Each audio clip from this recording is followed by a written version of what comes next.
Hey, everyone. We're talking about Donald Trump, and I'm talking to Rolling Stone's senior reporter, Asawin Suebaeng, who has done fantastic reporting on the 79-year-old twice impeached criminal.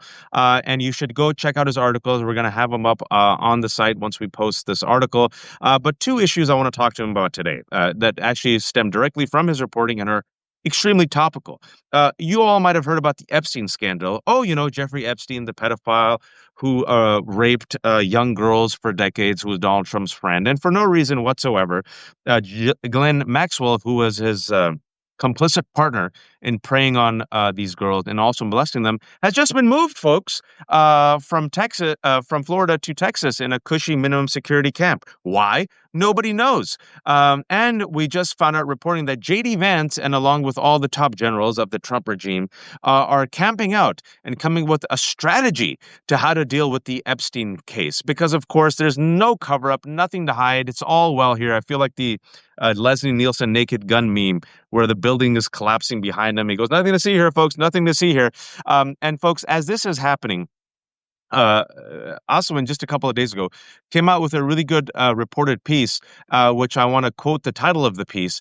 Donald Trump tries to spin, well, that's the newest one, excuse me. Trump's sloppy effort to distract from Epstein mess creates, quote, a ticking time bomb. A Trump advisor admits the president's distraction ploy threatening to prosecute Obama will likely not work. And folks, that was last week. This week, it's gotten even worse. So, Aswin, I give it to you first and foremost. Let's talk about your reporting and this Trump advisor who admitted that the ploy would not work. Your take. Well, what that article was referring to was, look, it's been roughly a month of this. The president and the administration have just been failing shambolically in every way possible, like in multifaceted, gratuitous, garrulous ways, to move on from this topic. There's a multitude of reasons why. We can get into that in just a little bit. But right now, the tip of the spear of their crusade to try to get not just the broader American people, but their committed, extremely online MAGA followers to please leave us alone about Jeffrey Epstein, is to try to change the subject by marshaling the forces of not just federal law enforcement, but the actual U.S. intelligence apparatus to help cook up this, I guess what some would call a very, very fake scandal that Obama personally, along with other senior lieutenants of the government at the time, basically invented the Trump-Russia scandal out of whole cloth so that it could put the screws to Donald Trump and hobble his first administration as Obama was getting ready to turn the keys over to Donald Trump and his crew. Now, we don't have time to get into every facet of why this is so stupid. These are your listeners and your viewers, so I think they probably have a pretty firm grasp on why this is just nonsense. Smart crowd. Yeah. But the thing that makes this unique is that the second Trump administration is actually throwing not just rhetorical resources, but actual intelligence and DOJ and FBI resources into this push to potentially prosecute Barack Obama, James Comey, James Clapper, Hillary Clinton, all based on stuff that if you actually read the declassified documents they're putting out right now, those documents say the opposite of what they're claiming. There's just no there. If they were, they would have dumped it out to the public domain already. If you talk to senior Trump officials in their more unguarded moments, it is impossible for them to not at least admit in some form or another that this is, of course, they're doing this, trying to beg people, including the MAGA base, to just pay attention to this arrest Obama stuff and leave us alone about the Epstein stuff. This is the real story you need to pay attention to. Leave me alone about Jeffrey Epstein. Obviously, it is just completely not working.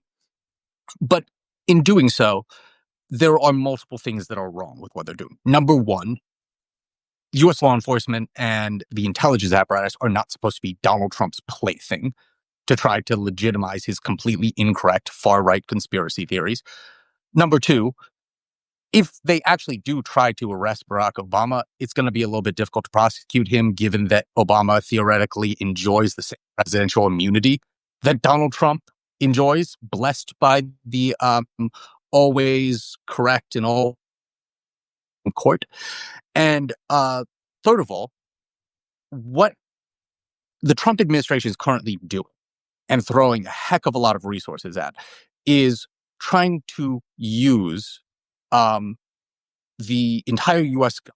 to validate a far-right conspiracy theory about a secret cabal of Democratic elites who have been trying to secretly get Donald Trump, and that Donald Trump is the guy who's finally going to bring all these people down and start prosecuting him. The last time they tried to do that exact thing, that is a perfect description of what this administration came in January saying they were going to do with the Epstein files.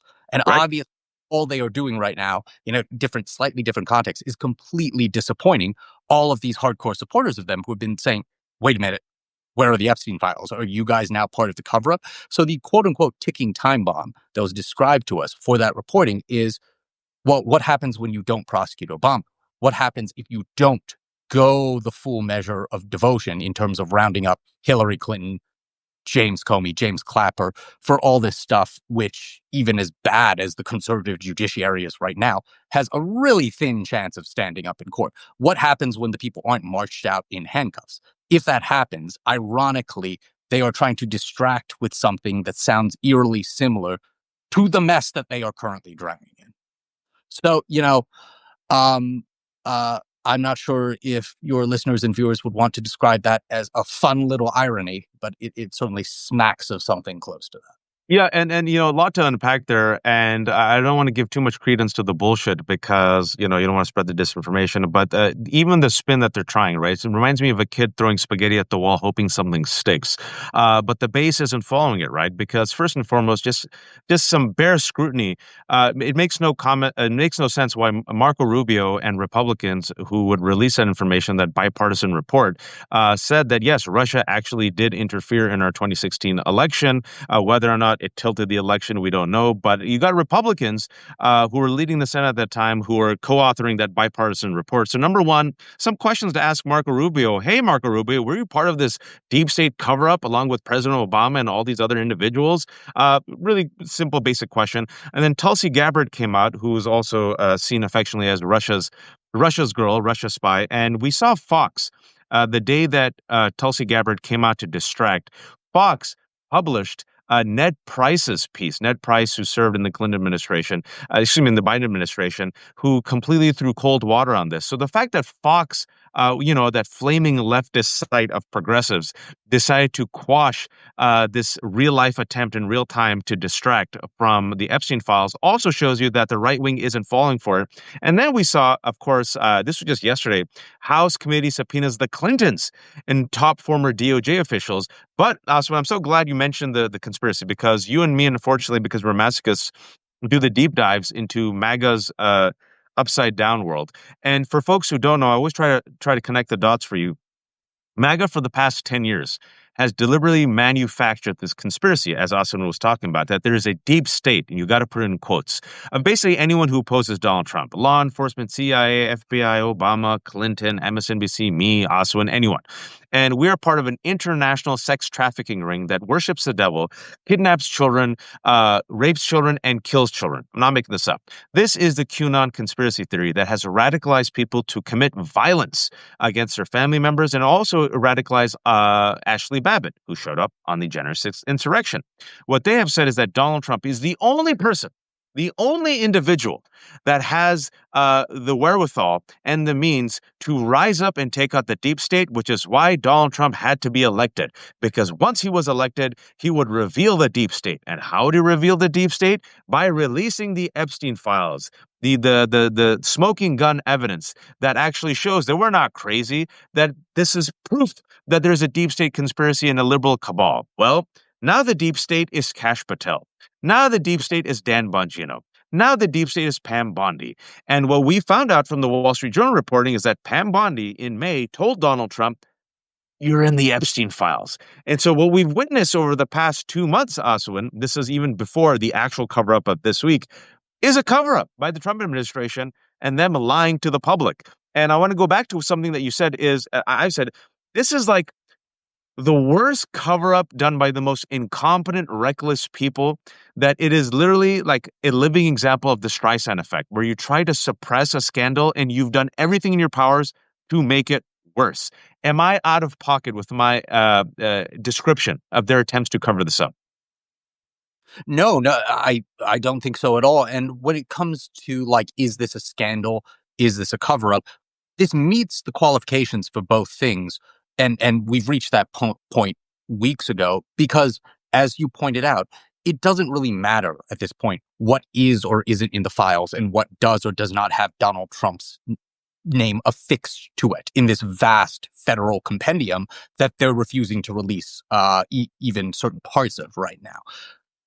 Donald Trump is on camera lying to the American people that about being told by his most senior people in the Justice Department about whether or not he's in the files. And he and his administration for the past several weeks have been since May, at least, have been working to conceal that very basic fact. So this is automatically, like, no matter what ends up being in these files, if we are ever going to have the fortune of learning what's in them, regardless of that, Trump is engaging in a scandalous cover-up that, almost by his own admission, is to some degree or another a form of self-preservation, whether that's self-preservation from political inconvenience or unnecessary but non-seismic embarrassment or something worse, is almost immaterial to me, because he and his administration are throwing a ton of government resources to try to cover this up, make Trump look good, and try to get the people to forget that he promised to do what he is very much not doing right now.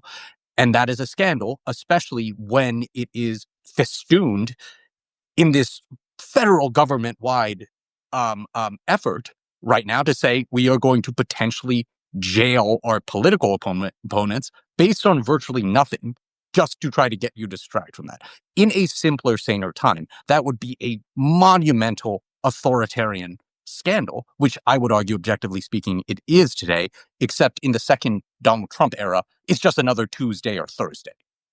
Yeah, and another Tuesday and Thursday where it should be leading news that Donald Trump threatened a federal takeover of the nation's capital because Big Balls, that's the name of the Doge, a racist, who was fired originally for being a racist, but I think reinstated, MAGA spreading. Person, Big Balls, remember that? Yeah, what was it? Whatever his name is, I don't give a shit. wasn't fired for being. Yeah. Who knows? Yeah, he was fired, but then brought back. But yeah, Big Balls apparently suffered some assault. So Donald Trump said DC is a violent criminal city. I might have to do a federal takeover, even though crime in DC went down in 2024, and also violent crime has gone down across the nation. And Donald Trump just casually yesterday said, "Well, I got to do a federal takeover of DC," and people are like, "Eh." It's just a Tuesday.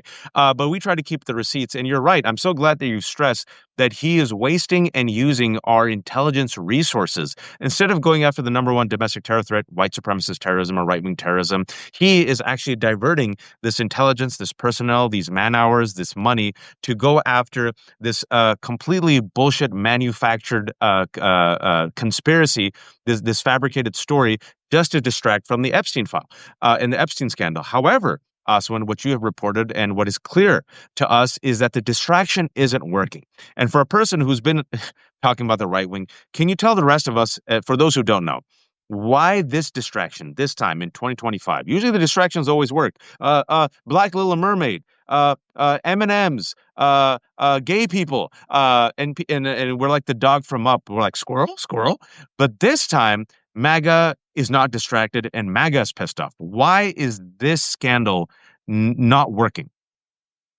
Well, because the thing Donald Trump is challenging here and imploring, yes, influencer, conservative activists, rank and file, MAGA supporters, or whoever, to move on from is a right-wing conspiracy theory that the Trump world elite, and also otherwise Republican elite, including on Capitol Hill, have fostered since 2019. They have aggressively nurtured it, fed it, and helped it proliferate into the massive thing on the right that it is, in terms of the level to which that this is a conspiracy theory that is held wholeheartedly by so many millions of people and right-wingers in this country. It has become essentially equivalent to a political holy writ, basically a piece of religious philosophical understanding among other people, the MAGA grassroots. So Donald Trump now getting up there after repeatedly promising that he would do the opposite of what he's doing. This is an issue that he got elected on. It wasn't like a small thing that was mentioned in some like white paper that was then put in the filing cabinet forever right afterwards. He campaigned on this. He went on television to talk about it. Him going out there now and saying like, okay, forget about this. Like, who cares? Only losers are focusing on this. It's not a big deal. It's not what you think it is. It would be equivalent if he went to his evangelical supporters and that community and told them, oh, that thing that you were raised to believe that adultery is a sin, that's not in the Bible. It literally never appeared in the Bible. You're entirely wrong about that. Can you please just forget about that passage and move on? So there's this weird dance he's trying to do where he's trying to get them to move on from something that largely, because of him and his people, is something that is held as sort of a pseudo-religious principle among his own people. And he's just trying to say, please just stop toying with it, when they have bought into it and wholeheartedly invested in it for more than half a decade now. So that's one reason why it's not working like the other stuff has, where he's tried to paper over it. This isn't just like some fun little trinket that they've been playing with since 2019. He's trying to get them to ignore some very basic understanding that they have of the world. For those who have joined us, the 600 people and growing, this is Asawin Suebaeng, who is a senior political reporter for Rolling Stone, who's done some fantastic reporting on the Trump administration. And he came out with an article a couple weeks ago that said, Trump can't spin his way out of the Epstein scandal, talking to some sources within the Trump administration. And folks, it's been a disastrous month. I will never give Donald Trump advice, but if I was his attorney, I would say, shut the F up. Just shut the F up. And he can't. And specifically, he railed against his supporters, called them past supporters, said that they fell for the bullshit. They're the ones who promoted the Epstein files, like Asawin said. They're the ones who are being undone. Kind of a type of poetic irony and justice that the bullshit that Trump and MAGA promoted is the same bullshit that might actually be the thing that brings him down, right? He's not calling it a hoax. He's not calling it a Clinton hoax and Obama hoax, even though it was MAGA that promoted it. And it seems clearly that, to me at least, and Asawin agrees, that there's a cover-up now, folks, because I'm sure you've seen this latest piece of news, and I want to ask you about this, Asawin. The Trump regime's vice president, J.D. Vance, is hosting a private strategy dinner at the vice presidential residence in Washington, D.C. It is a high-level meeting to coordinate messaging and strategy on how to cover up the Epstein case and handle the ongoing fallout. Do you think they will be successful? No, because one of the major points of conversation right now, not just in that scheduled meeting that you're talking about, but just in the broader intra-departmental strategizing within Team Trump right now, has to do with, are we going to release the transcript or parts of the transcript of our, I forget how many hours, I think it was roughly 10 hours or so of audio that the Deputy Attorney General, Todd Blanche, who also happens to be one of Donald Trump's former top personal attorneys, Yep. minor details like that, that he had with Miss Maxwell while they were interviewing her about, among other things, oh, could you pretty please tell us if Donald Trump did anything wrong? So, I mean, there are a lot of reasons to be suspicious of literally anything Maxwell would be saying under these circumstances, especially since it's being done under the very open, very explicit dangling of a pardon, especially if you wink, wink, say or do certain things that would make the president of the United States happy. So I think even before that, there were massive credibility issues. And also on top of that, blind spots that she, as a potential witness on anything, would have at this point. But also, the administration is just going about this, doing it in such a ham-handed, ham-fisted way that under any normal, objective circumstances, you'd be like, how would anyone buy this? Right. How is anything that you're doing, and how is any of the way that you're approaching this and painting this, making it likely that more normal Americans, I'm not talking about like necessarily like MAGA people necessarily, but I'm talking about like the median normie American who has caught on to this. Poll after poll after poll has shown that your average mom and pop know about this now, thanks to Donald Trump and his cascading set of bullshit and scandals that's been going on with this Epstein stuff for the past month. So the way that you're doing it, how does this set up any degree of exculpatory credibility, and how does it not just arouse more suspicion and more questions? It's just, you mentioned like earlier how this is a cover up and this is a scandal being carried out by some of the most incompetent, and corrupt and amoral people you could ever imagine or fathom, even in like a Sinclair Lewis novel or something like that. And I don't know, it's just dick stepping after dick stepping after dick stepping where they just can't stop and just have to keep going on with it. It's fascinating to watch.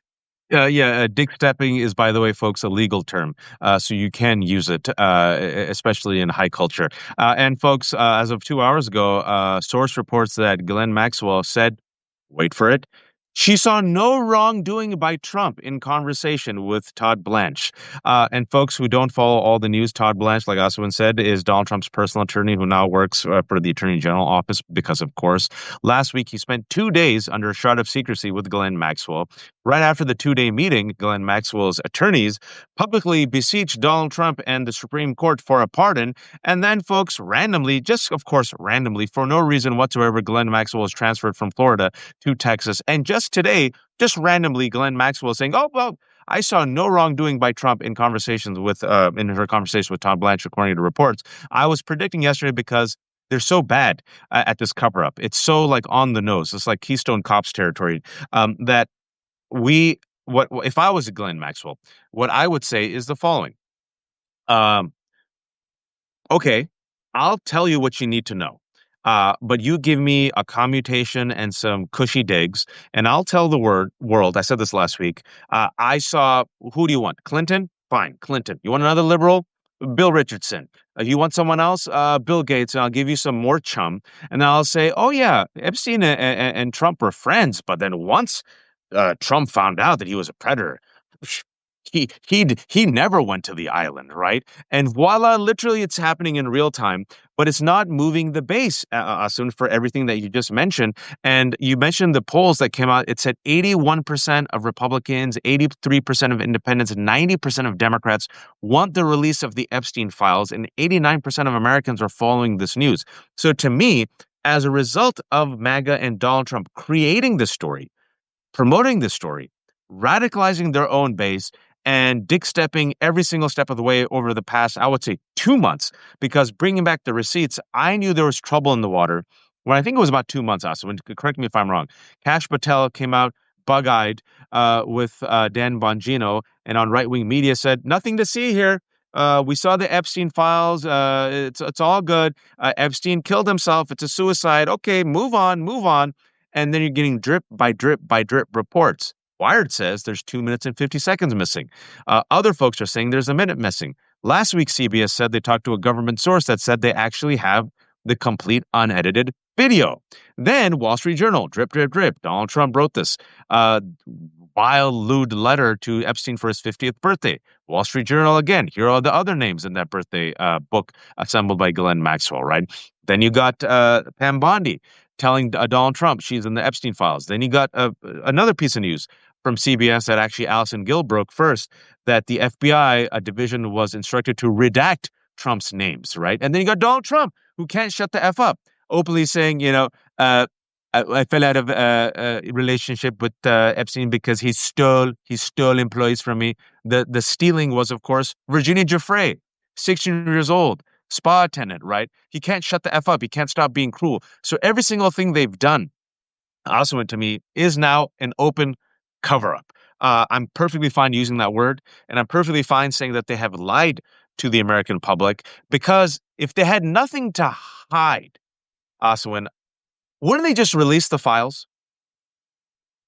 Well, that, or they would at least be more forthcoming than they are right now. I don't think you or I were expecting that they would release literally all of it. Like, even with a responsible government in charge, that would be a wild and weird thing to do because, But just something. Give us something. yeah. Um, but you brought up a number earlier, which I think some of the recent high quality polling has indicated that roughly 8 in 10 Americans are following the story. When was the last time 8 in 10 Americans followed any major political story? This is the Like, only thing that's bipartisan in America right now. Literally, the only thing that has united America is this story. yeah, it's wild. Every time I think to myself and I try to gut check myself while I'm reporting on this or other things that have to do with the Trump administration, I'm like, okay, like, yeah, this is a big story, a big deal, but surely it's not gaining as much traction as some people think it is or might wish to hope it is. No. If anything, the actual raw data and numbers keep showing me time and time again, more people are paying attention to this than I am probably giving them credit for. And again, it's Frankenstein's monster of Donald Trump's own creation that is coming back to attack his village. Yeah, I mean, he's trying to blame on the deep state, on James Comey, on Barack Obama and Hillary Clinton. He has nobody but to blame but himself and his own people and his own followers. And that's the remarkably, objectively speaking, really funny thing about it. Yeah, Like, it's a beautiful poetic irony that his own narrative that he fed the base to radicalize them is the same thing that the base is now desiring that for their pound of flesh, right? Because they need their red meat, and they're not giving them the red meat. And folks, you saw trouble in the water when a couple of months ago, just something that my antennas went up. Remember when the Trump administration, instead of releasing the files, they brought in all these freaks like Mike Cernovich and libs of TikTok, and then they came out triumphantly with those binders. And then I was following MAGA, as I do, because so you don't have to. And they're like, take a photo of what's in the binders. And I think Laura Loomer was one of the people who said, take a photo of what's in the binders. And then later on, Pam Bondi came out and said, I have binders on my desk. I have the files. And then people are like, well, where are those files? And now Pam Bondi says, oh, I misspoke. Don't worry. The tape, don't worry. We saw it. And so the more and more they try to cover up Asawin, the more and more and more, not just the base folks, but again, for the first time in Jesus, a decade, this is the only thing that seems to have united America. Like 80+% of Americans, according to the most realistic polls, are like, yo, we weren't conspiracy theorists, but now, okay, I think you're hiding something. Even me, also, I'm not a conspiracy theorist. I am like, all right, I don't want to feed the conspiracy because, again, I saw what Trump and Republicans did with the Epstein files and how they used it to promote this really hateful conspiracy of QAnon, which, again, folks, I want to remind people, radicalize people. So I would try to be very tempered here. And especially when I bring on guests and experts, we try to separate fact from fiction. But, folks, it's happening in real time. It's literally happening in real time. And so I want to ask you two questions because I know you also follow the right wing and MAGA and how they operate. I have said, Asawin, the fact that Rupert Murdoch, well, this is my take. Let me give you my take, and I want your response to this. The only reason why the Epstein scandal is in the news and corporate media and mainstream media is following it and Democrats are finally following it is because the right wing is leading it for all the reasons you mentioned. And specifically, the right wing has given corporate media a permission structure that you can talk about this. And we saw Rupert Murdoch's Wall Street Journal, that flaming leftist news rag. They stood by the reporting, even though Trump pressured them, folks, a couple of weeks ago. They said, nope, we're going to release this story. They released a story about Donald Trump writing that lewd message to Epstein for his birthday. Donald Trump then threatened to sue, did sue them. They said, nope, we're going to stand by reporting. Then Rupert Murdoch on Fox published that piece by Ned Price, the same that Tulsi Gabbard came out to distract, right, to throw cold water on that Obama story as bullshit. Then the Wall Street Journal published again another article releasing names that were included in that 50-year book that Ghislaine Maxwell compiled for Jeffrey Epstein. Then they published the other article of Pam Bondi apparently telling Donald Trump way back in May that he was in the files, which meant that Donald Trump literally lied to the American public when ABC News asked about him, which is why I believe there's been a cover up since May. Um, the fact that Rupert Murdoch is the one leading this, to me, that's him not just sharpening the knives, Aswin. That's him going stabby stabby against a declining, old, cankled Donald Trump who has outlived his purpose. Your take on what I just said? We've been here before when Rupert Murdoch and his vast media empire did try to do stuff like that in the past, perhaps most prominently back in 2023 and late 2022, when they tried to turn the page on Donald Trump and anoint Ron DeSantis the new king. We all know how that turned out. There was a lot of kowtowing coming from Murdoch personally when he attended the 2024 Republican National Convention in Milwaukee, which of course is where Donald Trump was once again renominated to be the party's leader and top candidate. I mean, if you watch Fox News, which is of course one of the crown jewels of the Murdoch empire, they are still like full-throatedly on Team Trump. And I mean, is there a universe where Rupert Murdoch himself, not necessarily everybody in his empire, but he himself would like to at some point turn the page on Trumpism and go back to something else? Maybe, sort of, kind of, but for years he's been at these points where he kind of like feels vaguely uncomfortable with his Faustian bargain that he's made with the Donald world. But discomfort is different than breaking off the alliance. And for the time being, this is more like a dispute between business partners than a meaningful breakup, if that makes sense. If I were a geopolitical comparison, I guess I would compare it more to the first Persian Gulf War, which was very much a dispute between business partners, the United States and Saddam Hussein. We're not at the second Iraq War period yet of this relationship by two of the most important peoples in the conservative ecosystem. Does that make sense? Yeah, that does make sense, and it's a very deep cut, nerdy analogy that I of course would understand because I am a nerd, and I appreciate that but I do see it as a fracture and a weakening. I see it as a weakening, and I want to ask you this question before we move on to another report of yours. Do I have you for a couple more minutes? Yes, and my phone might die soon. Oh, you want to charge it? You could just, if you want to charge it, let me know. You could just hold it like this. Sometimes I do it. Why don't you know what? Take it with you. Yeah, there you go. It's fine. Here, Take that phone. It's all good. Folks who have joined us late, there's almost 900 people. I'm talking to Rolling Stone senior reporter Asawin Suebaeng, who's done fantastic reporting on the Trump administration. And we've been talking about why Donald Trump cannot spin his way out of the Epstein scandal. And Asawin agrees with my analogy here, is a cover-up. The final question I want to ask him about this, because he also talked about how Trump has having trouble spinning away from his disastrous economy. And there's some news about that, how he's trying to rewrite history. And he's trying to rewrite history by literally firing the experts who bring you cold hard data. Asawin, what do you? I mean, I'm asking you to read the tea leaves here, but I agree with your assessment. Following MAGA for several years, knowing that MAGA has been radicalized on this issue, knowing that MAGA will not relent, knowing that MAGA will not stop until they get the files that were promised to them by the Trump administration themselves, seeing the last 2 weeks that Donald Trump and MAGA's desperate attempts and right-wing media's attempts to distract with Obama and Clinton haven't moved the needle. What's the end game here for the Trump administration? How can they get out of this? Because I don't see them able to get out of this unless they quite literally forge documents and forge a videotape and release it to the public about the Epstein suicide and like the Epstein connections.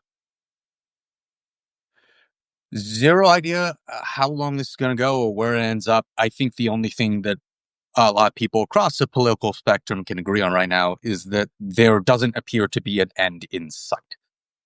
And look, like, we'll see what happens with the Maxwell situation, but the Trump administration has shown a willingness, as we were talking about with the let's arrest Obama, let's arrest Hillary Clinton stuff, to wield and pull extremely influential levers of the federal apparatus to meet their own politically convenient conspiratorial ends. And that has been a recurring scandal with this administration, and also to a somewhat lesser degree, the first Trump administration.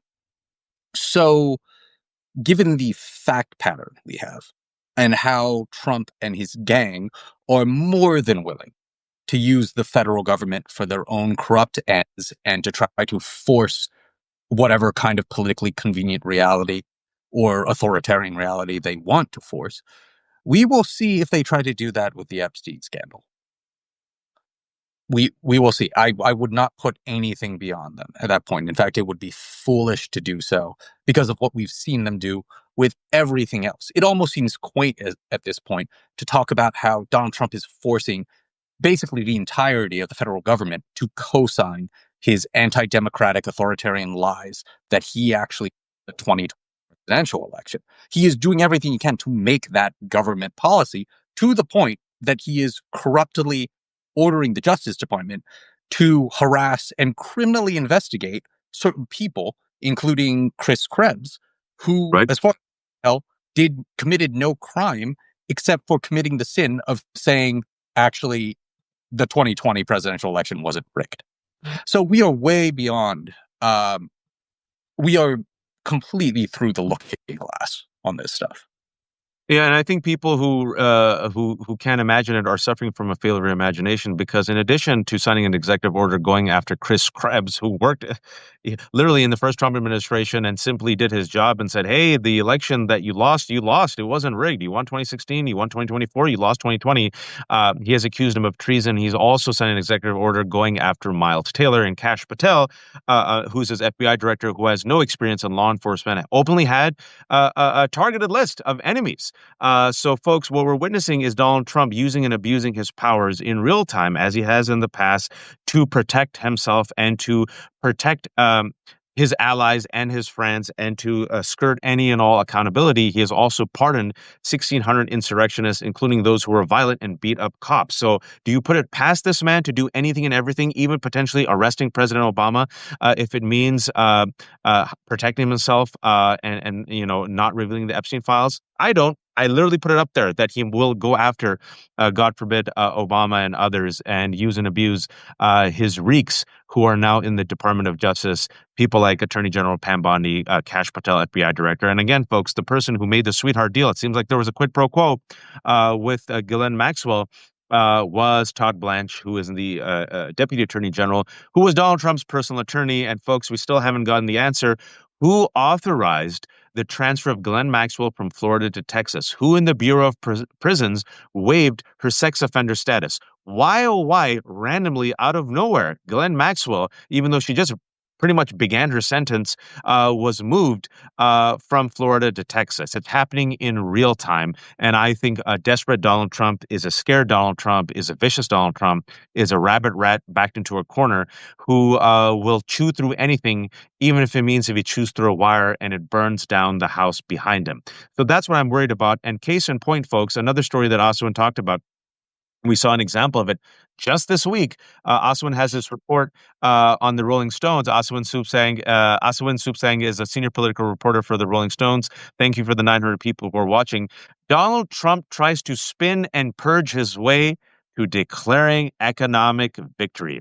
And just yesterday, the Washington Post had an article. I want to read the title. Trump redoubles attack on federal jobs data, calls numbers political, calls them rigged. Lawmakers on both sides of the aisle have expressed concern about Trump firing the commissioner of the Bureau of Labor Statistics, Erica McAnterfer, the top official overseeing employment statistics last week, because the job data numbers, folks, came out last week, and they were no bueno. Aswin, his attempts to literally rewrite history and facts like a fascist reminds me of that quote from 1984. The final essential command of the party was don't believe the evidence of your eyes and ears.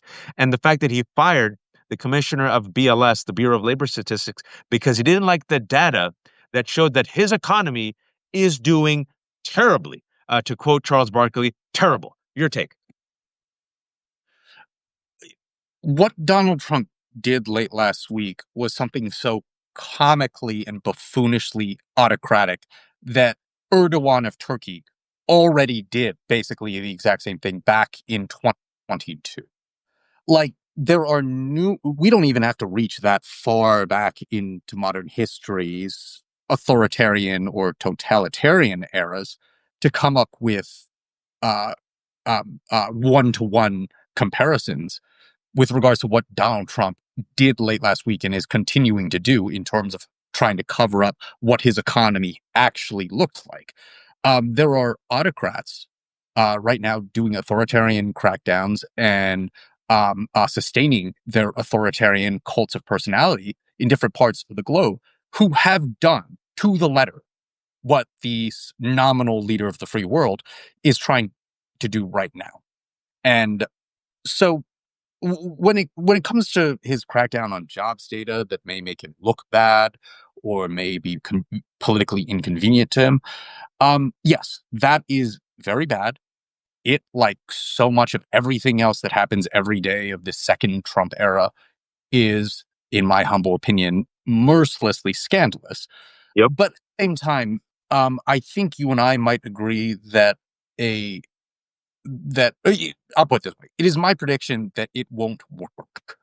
In the sense that, look, one thing that is very hard to lie to people about, including your own Republican voters, is that what they are experiencing in their lives when they go to the gas station, when they go to the grocery store, when they try to put food on the table, you can't really spin and purge your government's way out of that reality when it comes to millions upon millions of regular average Joe and Janes across the country. It's just not going to work. You Even can't lie to people about what's in their wallet. You can't lie to people about the cost of their groceries. You can't lie to people about the hardships they're facing when it comes to their checking account. You just can't. right. And I don't want to be misunderstood when I make this analogy, but a reason we know it's not going to work for this president is because something similar did not work for his predecessor. No, Joe Biden was not in there like purging the government and trying to cook up fake jobs data or whatever, but he and his administration and his campaign kept putting out month after month good economic numbers and good economic data, as real as it were. The American voters across the country turned around and told the administration and Kamala Harris and Joe Biden, we know what is happening in our lives, and no matter the rosy picture you try to construct with these numbers, as real as the data may be, we know the economic pain we're feeling. And that cost Democrats the White House and the Senate. So with the extra authoritarian way that Donald Trump is kind of trying to do a similar thing with that right now, it's just not going to work. It's And just not. I appreciate you using the word authoritarian and not normalizing these obscene gestures that are happening now on a daily basis that we just seem to forget. I don't. I keep the receipts. It is not normal for the president of the United States to come out and publicly fire the commissioner of Bureau of Labor Statistics because he doesn't like the data that is presented. And then he turns around and says the data is fraudulent and rigged without providing any evidence who rigged it. And then actually tells you not to believe the evidence of your eyes and says, no, the economy is great. He is recreating history and reality to bend towards his delusional fantasy as fascists in the recent past, have done. And folks, he's negative double digits on the tariffs, on trade wars, on inflation, on the economy. He's now -5 even on immigration, which used to be his strong suit. And last time I checked, also, he was like, there was a poll that came out on Epstein. He was like -35 on the Epstein scandal. That is not going away. And this is a man who, again, for the 1,000 people who are joining us, I'm talking to Asawin Suebaeng. For those who are joining us late, don't worry. I'll have this entire conversation up later today on the Left Hook with transcripts. Asawin's done some fantastic reporting.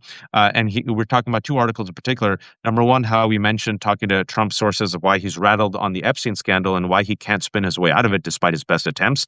And this was written before he was openly engaging in a cover-up before Glenn Maxwell was transferred to a prison, a cushy prison, and before J.D. Vance and others are going to meet in his house to talk about messaging on the Epstein scandal. And also, we're talking about the job numbers and the scandal of him firing the commissioner of the BLS and literally lying to Americans about the job data. And folks, it's not working. These distractions, for the first time we're witnessing, are not working. Will it be enough to weaken Donald Trump? Will it be enough for some MAGA people to turn away from him? Will it be enough for a type of insurrection? Remains to be seen. This country went for him even after he incited a violent insurrection, and the Republicans are his reeks permanently residing within his anus. But he keeps, as Asawin's saying, stepping on his own dick when it comes to covering it up, and it ain't working. Asawin, thank you so much for your time. I kept you longer than I thought I would. Can you please shamelessly promote yourself, sir? Sure. Thank you. Thank you so much for having me today. It was an absolute pleasure. My name is Asawin Suebaeng, but please call me Swin. You can find me at Rolling Stone, where I work as a senior political reporter covering the Trump administration and all kinds of other hell world stuff that is occurring during this particularly bleak, gore-caked era. And I think this is Asawin's first Substack, so the community really loves you. I hope you come back anytime once you have another one of your bombshell reports. It'd be great. And don't worry about the phone losing battery. It happens to the best of us. We're gonna have this whole conversation up again. This is the Left Hook, folks. No paywalls because I'm a terrible capitalist. If you haven't become a subscriber, become a free subscriber. If you have a couple of dollars, hey, I got kids. I'll be back in an hour or so, 3:10 p.m. with Danielle Moody, talking about the news of the day, and also Texan Republicans openly saying that they're going to cheat and steal House seats and how Democrats should respond. And then at 4 p.m., I'm back with God. I'm having a chat with God. Tomorrow at 10 a.m., I'm actually talking to Michael Wolff about the Epstein scandal. And at 12 p.m., I'm talking to Barry Levine, who wrote a book about the Epstein scandal as well. So that's going to be at 10 a.m. tomorrow and 12 p.m. tomorrow. But for folks who are tuning in right now, this whole conversation, I strongly recommend listening to Asawin, who's done the reporting, and he makes a great case, and I agree with him about specifically why. This is the one scandal that Trump cannot distract from, spin from, or weave from. The Epstein scandal is the scandal of his own creation, the radicalization of his own base, and his base wants those files that they were promised. And what we know now is Donald Trump ain't ever going to give those files, Asawin, because Pam Bondi told him he's all up in it. Let's see what happens. Asawin, thank you so much. I'm going to link to Asawin's fantastic reporting. Follow him on social media as well. Subscribe to the Rolling Stones, where you could get his articles, and everyone else. Come back in an hour. I'm talking to Danielle. Be kind to each other, be empathetic, and please, oh please, don't be a fascist.